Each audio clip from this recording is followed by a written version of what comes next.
मटर की कचौरियाँ। वाराणसी के एक भीड़भाड़ वाले मोहल्ले लक्सा की तंग गलियों में एक छोटी सी दुकान थी, शिव मटर कचौरी भंडार।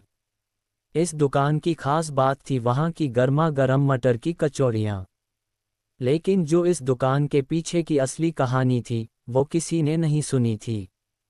इस दुकान को चलाती थी श्यामा देवी, उम्र लगभग 55 साल, सिर पर पल्लू डाले, चेहरे पर मेहनत की लकीरें और दिल में ढेर सारा प्यार।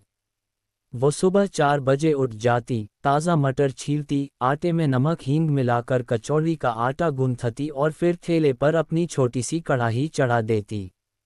लोग कहते, ऐसी कचौड़ी पूरे बनारस में नहीं मिलती। लेकिन ये स्वाद आया कहाँ से? श्यामा देवी पहले एक खुशहाल घर की बहू थी। पति रेलवे में काम करते थे, बेटा राजू स्कूल जाता था और सब कुछ ठीक चल रहा था। लेकिन एक रेल दुर्घटना में उसके पति की मौत हो गई।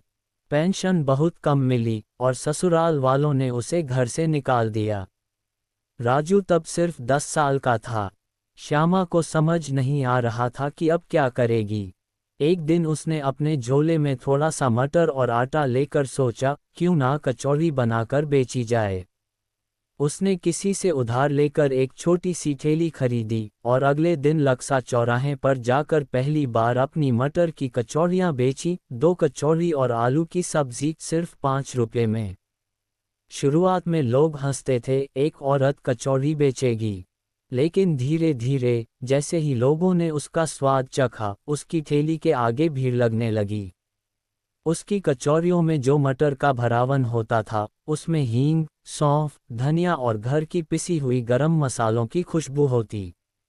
ऊपर से उसकी आलू टमाटर की चटपटी सब्जी जैसे भूख पर मरहम लग जाए। श्यामा कहती, बेटा ये मटर नहीं, मेरे आंसुओं से सिकी मेहनत है। राजू बड़ा हो रहा था।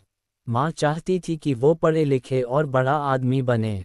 लेकिन राजू माँ के साथ दुकान पर काम करता, प्लेटें धोता, पैसे संभालता और साथ ही पढ़ाई भी करता। एक दिन उसने माँ से कहा, माँ एक दिन हमारी दुकान की कचौड़ी विदेशों तक जाएगी। श्यामा हंसते हुए बोली, बेटा तू सपना देखता रह, मैं तेल गरम करती हूँ। एक बार एक नकली अधिकारी आया, जिसने दुकान के कागज न होने पर 5,000 रुपये का जुर्माना मांगा। श्यामा ने बहुत मिन्नतें की, लेकिन उसने दुकान जब्त कर ली। उस दिन श्यामा और राजू सड़क किनारे बैठकर रो रहे थे। लेकिन अगले दिन राजू ने पड़ोसियों से उधार लेकर फिर से एक नई ठेली बनवाई और माँ से कहा, अब डर नहीं माँ, ये हमारी दुकान है, अब इसे कोई नहीं छीन सकता। एक दिन एक कॉलेज का लड़का अंशुल उसकी दुकान पर आया और बोला, मैं यूट्यूबर हूँ, मैं आपकी कचौरियों का वीडियो बनाना चाहता हूँ। श्यामा को कुछ समझ नहीं आया, लेकिन उसने हाँ कह दी। अंशुल ने मटर की कचौरी का वीडियो बनाया, जिसमें श्यामा की कहानी, मेहनत और स्वाद सब दिखाया गया। उस वीडियो ने 2 दिन में 10 लाख व्यूज पार कर लिए। अब लोग दूर दूर से सिर्फ श्यामा की कचौड़ी खाने आने लगे। एक दिन श्यामा के पास एक चिट्ठी आई, जापान के टोक्यो से।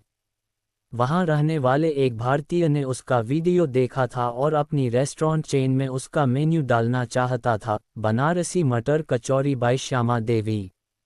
श्यामा को यकीन नहीं हुआ कि उसकी कचौड़ी अब 7 समंदर पार जा रही है। अब राजू ग्रेजुएट हो चुका था। उसने माँ की रेसिपी को ब्रांड बनाकर एक वेबसाइट बनाई, कचौरी वाली अम्मा। इसमें देश भर से ऑनलाइन ऑर्डर आने लगे, फ्रोजन कचौरी पैक, मसाले के पैकेट्स और साथ में एक छोटी सी बुकलेट, श्यामा की कहानी। अब वह सिर्फ कचौरी नहीं बेच रही थी, बल्कि अपने संघर्ष की महक भी लोगों तक पहुंचा रही थी। राज्य सरकार ने श्यामा देवी को लोकल हीरो के सम्मान से नवाजा। टीवी चैनलों पर इंटरव्यू होने लगे। एक दिन उसने मंच से कहा, मैं पढ़ी लिखी नहीं हूँ, पर मटर की कचौड़ियों ने मुझे वो पहचान दी, जो बड़े बड़े डिग्रियां नहीं दे सकीं। श्यामा अब बूढ़ी हो चली थी। उसने दुकान का पूरा काम राजू को सौंप दिया। अब दुकान श्यामा मटर कचौड़ी एंड सन्स के नाम से चलती थी। रोज सुबह एक लाइन लगती, जैसे कोई मंदिर में प्रसाद पाने आया हो। और दुकान के बाहर एक बोर्ड टंगा होता था, अगर भूखे हो तो पैसे मत देना, पहले पेट भरो। श्यामा अब एक नाम नहीं, एक भावना बन चुकी थी।